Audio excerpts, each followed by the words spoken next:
YouTube से पैसे कमाने की ट्रेनिंग देने के नाम पर लोगों से पैसे ठगने के आरोप में 2 गिरफ्तार। नमस्कार दर्शकों, YouTube से पैसे कमाने की ट्रेनिंग देने के नाम पर कई लोगों से पैसे ठगने के आरोप में कूच बिहार की पुलिस ने दिनहाटा के गोसानेमारी इलाके से 2 युवकों को गिरफ्तार किया है।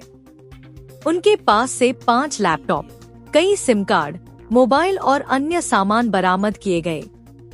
एक ग्रुप वेबसाइट और YouTube के जरिए ट्रेनिंग के नाम पर विज्ञापन देकर ठगी कर रहे थे।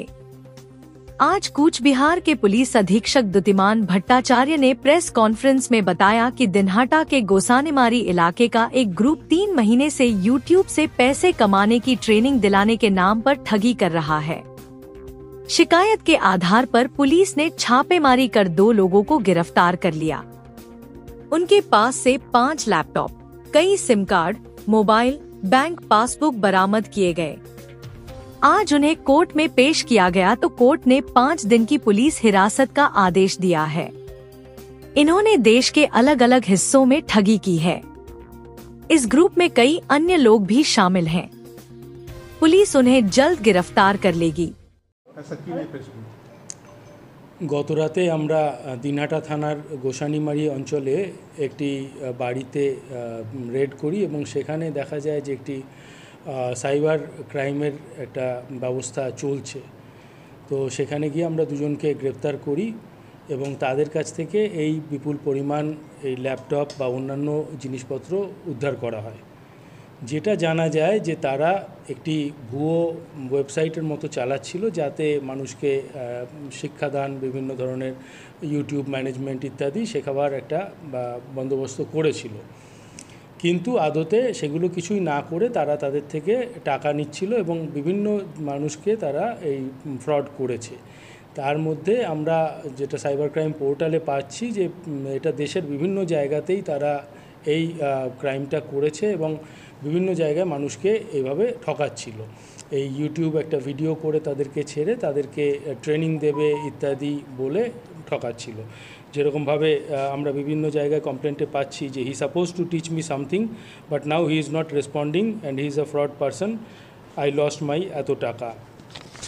এইভাবে সাইবার অপরাধের আমরা একটা উদ্ধার করতে পেরেছি যে এইরকম একটা ব্যবস্থা এখানে চলছিল। তো দুজনকে আমরা গ্রেপ্তার করেছি, এর সাথে আরও কয়েকজন জড়িত আছে, তাদেরকেও অচিরেই আমরা গ্রেপ্তার করব। স্যার, এটা কী করে এই চক্রটা চালাচ্ছিল, মানে এটা ফান্ডটা কী করে তৈরি করছিল, যদি একটু বিস্তারিত?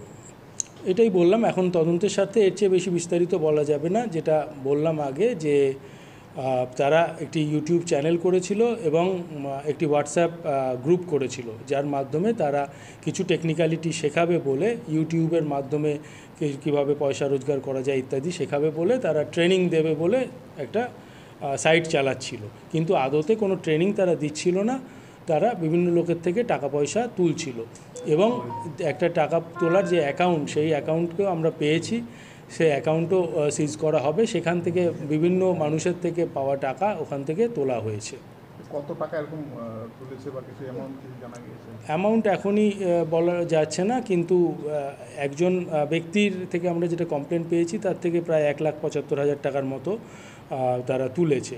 তো এইরকমভাবে বিভিন্ন দেশের বিভিন্ন জায়গায় যদি করে থাকে টাকার পরিমাণটা নিশ্চয়ই একটা বড় অ্যামাউন্ট হবে। একই জায়গায় বসে ওরা মাস 3 ধরে এই কারবারটা চালাচ্ছিল। একটা বাড়ির ওপরে দোতলায় তারা ঘর করে, সেই ঘরে এসির ব্যবস্থা করে এরকম ল্যাপটপ ইত্যাদি নিয়ে এই ব্যবস্থা চালাচ্ছিল। কতগুলো মামলা দায়ের হয়েছে এদের নামে, কোন কোন থানায়? একটাই মামলা হয়েছে, আমরা সাইবার থানাতে আমরা মামলা করে তাদেরকে এইটা তদন্ত করছি এবং তাদেরকে আমরা রিমান্ডে নিয়েছি। আরও তাদের জিজ্ঞাসাবাদ করা হবে। এই ব্যবসা কি ভিন রাজ্যেও ছড়িয়ে গিয়েছে? যেটা বললাম যে সারা দেশেই বিভিন্ন মানুষকেই এটা তছরূপ করেছে এবং সেই টাকার অ্যামাউন্টটাও নিশ্চয়ই একটা বড়সড় অ্যামাউন্ট হবে বলে আমরা ধারণা করছি। টার্গেট কি করে করতো নিজের বেশিকে, যার কাছ থেকে টাকা নেবে বা যাকে প্রশিক্ষণে প্রলোভন দেখাবে? এটা ইউটিউবে একটা চ্যানেল করেছিল তারা, তাতে মানুষরা যারা ওইখানে সার্চ করছে তারা ওইখানে যাচ্ছে, তো সেখান থেকে তাদেরকে এবার বলা হচ্ছে আপনারা হোয়াটসঅ্যাপে যোগাযোগ করুন বা এইভাবে করা হচ্ছে। কী ধরনের প্রশিক্ষণ দেবে বলছিল? ওই প্রশিক্ষণ কীভাবে পয়সা রোজগার করা যায়, ইউটিউবে কিভাবে রোজগার করা যায় ইত্যাদি। কোনো কল সেন্টারও চালাচ্ছিল, মানে ফোন করেও কি তারা মোটিভেট করতো বা ইসে করতো ওই টাকা পয়সা দেওয়ার লেনদেনের জন্য? এগুলো এখন সবই তদন্ত সাপেক্ষ, এর বেশি আর বলা যাবে না। মোটামুটি কতদিন ধরে করছিল এরা? 3 মাস বললাম তো। স্যার কি কি পাওয়া গেছে ওদের কাছ থেকে? এই 5টা ল্যাপটপ পাওয়া গেছে, বিভিন্ন সিম কার্ড পাওয়া গেছে, বিভিন্ন অ্যাকাউন্ট ডিটেলস পাওয়া গেছে, একটা পুরো জিও ফাইবারের সেট পাওয়া গেছে, এইগুলো সব রয়েছে তাদের কাছে। স্যার যারা যুক্ত রয়েছে তাদের ব্যাকগ্রাউন্ড কিছু যদি বলতে পারেন, মানে তারা কোথা থেকে এসেছে, কি বিলং করে? এরা সবাই ওই অঞ্চলেরই বাসিন্দা, এটুকু বলতে পারি। স্যার নামটা একটু জানেন তো? যারা ধরা পড়েছে তাদের একজনের নাম রাজেশ রায়, আর একজনের নাম হচ্ছে সুজন মণ্ডল। কীরকম বয়স? বয়স 23-24।